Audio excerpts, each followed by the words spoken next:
To watch the latest movie reviews and PR activities, subscribe to my YouTube channel and click the bell icon. Hi, Mpho. How you doing? Hi. Hi, Nasima. So nice to be here with you. Thank you. Welcome to People's Voice Season 5 in collaboration with female entrepreneurs. Thank you. Mpho, before we get into the real conversation, let me just quickly introduce you to our viewers. Mpho Hansjee, founder of Women Enabled Enterprises, who draws together her experiences for supporting strong female entrepreneurs in South Africa. Currently based in California, Mpho Hansjee founded a virtual NGO that strives to empower low-income women of color in entrepreneurship so that they can realize their entrepreneurial dreams. In just a year of operating, Women Enabled Enterprises has managed to impact over 100 women in South Africa and issue over 200,000 in microfunds. As a women disruptor on the rise, Mpho Hansjee is on a quest to be impactful and continue in supporting the creation of sustainable businesses for women of color. Welcome once again, Mpho. Thank you so much. Such a generous introduction. We are just so proud to do the work that we do. Yeah, sure.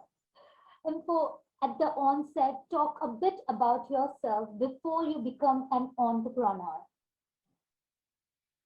Absolutely. So I actually have a background in e-commerce retail analytics. I have been living here in California for, I want to say now it's been about 11 years, and I'm originally from South Africa. So before becoming an entrepreneur, I think what happens that in our life stories, all of the things that are meant to happen for a reason. So I came originally from South Africa. That is my birthplace. I'm very passionate about um, forwarding my own country that I come from, even though I now am living somewhat of a very different life here in California. So for me, I think what I realized was I wanted to create impact and I wanted to use my career to do that. And in e-commerce retail analytics, as much as I love doing it, I love this work, but I just was not fulfilled. So that's what led me to take the courageous leap into entrepreneurship, fulfillment. Ah, that's fantastic. And what is the Women Enable Enterprises is all about? So, women enabled enterprises, we actually help to empower women to really stand in their power. One of the biggest things is that I think culturally, and this is going to be found in so many places that are in the developing world, is that as women, we are often the caretakers for everyone, and we don't often caretake for ourselves. What this means is that sometimes we'll go through our life doing things that don't necessarily that are not helping us to create the life we want or helping us to create the impact we want. So Women Enabled Enterprises really stands for that. We help women through a 12-week business training program, through mentorship, as well as access to capital to actually start a business or grow a business and amplify it times 100. And why we think this is a powerful model, right? Training, mentorship, and access to capital. We think it's powerful because we all know that when you empower a woman, you're actually empowering a community. So the way we see it is how we start to create change in education in all of these different industries is that we start with the women in the communities who are doing the things or who are courageous enough to do the things, because we know that once we empower them, that what we're doing is that that's going to have a ripple effect in their own community. It's going to create jobs. They're going to raise children who go to school and become wonderful things. So this is really, we believe empowering a woman equals world peace. Absolutely true. They say if you educate a woman, they will educate the entire nation. So what you say, I completely agree to it. The more we empower women, the more we are empowering society, the community, the country, and overall the entire world. So it's not only women who are getting empowered, it's everyone around them. Absolutely. Info, now I know why and what women enable enterprises does. But on personal note, why women enable enterprises and not any other profitable business? Absolutely. So basically, I really believe that, I think this is a very important question, right? Is why nonprofit versus profitable? Now, I think that there's a place for every single business model, for every single person. I really believe that when someone starts an organization and they really are walking into their own personal gifting, that they're going to make the decisions that align very well with the vision that they want to cast out. Now, our mission in Women Enabled Enterprises is to help create access. So, access is a huge word in our organization. And why we are a virtual program is we never want the walls of a building to limit people in another part of South Africa to receiving our services. So that's an access issue. Same thing with finances. So if this was a profitable program, there would be people who don't have access to the resources that we have. So our mission, in a true mission-driven action, we decided that it is important for our organization to be a nonprofit, because by doing so, those who do have the resources will still be able to take charge of our what we offer, but more so that this doesn't hold back people who might not have been able to access us because they don't have the financial resources to do so. So this is why we have a nonprofit model, creating access. Beautiful. I must say that this is something not frequently will find in this world. Most of the business out there, their first aim or goal is to how to commercialize it, how to make profit out of it. So kudos to you and your team that you have come up with such a wonderful concept for women. And I hope with every step you get success and you get more and more power to empower other women. Thank you so much. Mpho, I have interviewed few women so far who are successful in their entrepreneurship world. And I have seen so many struggles they have overcome. What kind of struggles and challenges you faced in commencing enabled enterprises? Absolutely. We have definitely seen our fair share of challenges. And this is one thing that we actually share with our entrepreneurs is, if you're building a business or you're building an organization, if you're creating a movement, there's going to be challenges. This is our phrase that we say all the time. It is not a straight upward path. It's just not going to look like a graph that goes all the way up, right? You're not just taking steps up to success. It's going to be up and down. There's going to be peaks and valleys. It's just going to happen. It's a part of the process.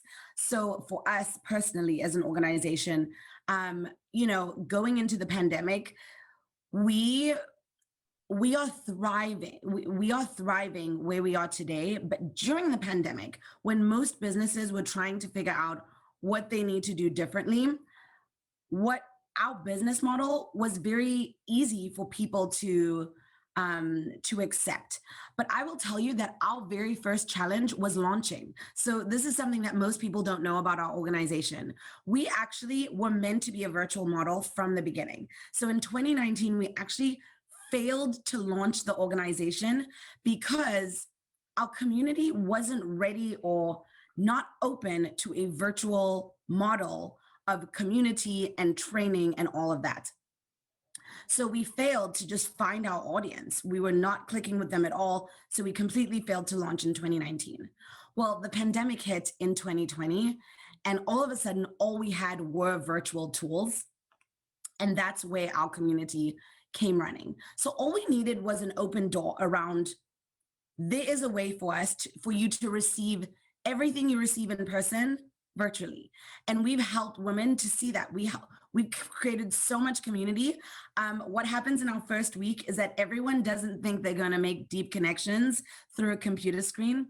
But by the 8th week, they are best friends, they are collaborators, people who work together cross-functionally in their businesses.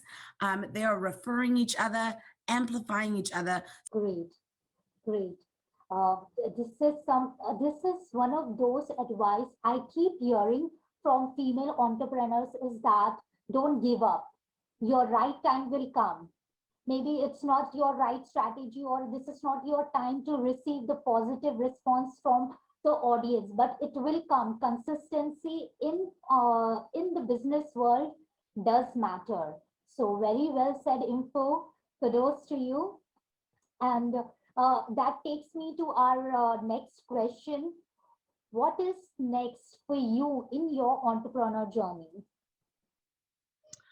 Absolutely. So, the interesting thing about building a business is you definitely go through seasons.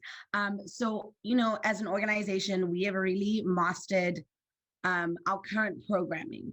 We've mastered our current programming really well, and we know who our niche audience is.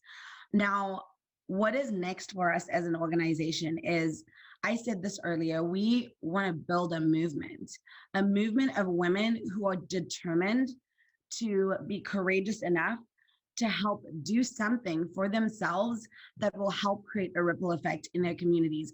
And what this means is that we're going to have to help. This is the point in our organization where we've proved ourselves. We've been able to create the results, but now we really need to tell the story to other cross-functional partners. So what's next for us is we need to really amplify our women, tell their stories to government agencies so that they see them. They don't need to see us as an organization. They just need to see these women and what they're doing in their communities. Same thing with corporate organizations. So many organizations, corporations, other nonprofit organizations, governmental organizations, they have missions that are very, very aligned with the work we do.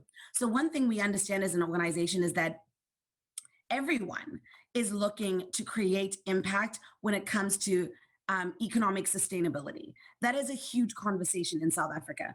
Unemployment is almost at 30%, which is the highest it's been in, years. And it seems to be something that we'll make progress on, but we haven't brought it down to something like 10% in I don't even know how long. And everyone is mission driven to help create employment. I really believe that our mission is what helps to do that. And our next step is we've got to tell these stories. Our role as an organization is amplify these stories to our cross-functional partners so that they can amplify the women, and therefore we're really it's the whole full circle. Yeah, right. It's a whole circle that you are trying to work on. One chain leads to another, another chain leads to another, and eventually the employment rate of women, you want it to go high and higher. Am I right? Yes, absolutely. Mpho, it was lovely talking to you. So much insight I got it just in our 10 minutes conversation. But before you leave, your wisdom with the counter female entrepreneurs. Absolutely. So, there's so much I could share when it comes to just advice around entrepreneurship. But I think one of the biggest things is from what I've learned from the people I respect the most, when it comes to business, one of my favorite sayings that there's a woman here in the US who has an amazing podcast. She says the phrase, "You have been assigned." And I think my biggest advice to women who are either considering employment, in entrepreneurship, or are in entrepreneurship, and maybe things have not happened the way that they expected. The phrase she says is, "You have been assigned." And here's the thing, when you have a purpose and a calling on your life, there's nothing that can come in the way of that other than yourself. You are your own biggest critic. You are the one who holds yourself back. So my biggest thing is walk into your gifting, walk fully into it courageously, and don't give up. And you are fully equipped to really do the thing that you feel you've been called to do. That's lovely. Believe in yourself, go out there fearlessly, have courage to do, follow the path that you want to, and you will see the change in yourself and around you. That's a beautiful message for women out there. With that, thank you so much, Info. It was lovely talking to you. And yeah, thank you for sparing time for people's voice.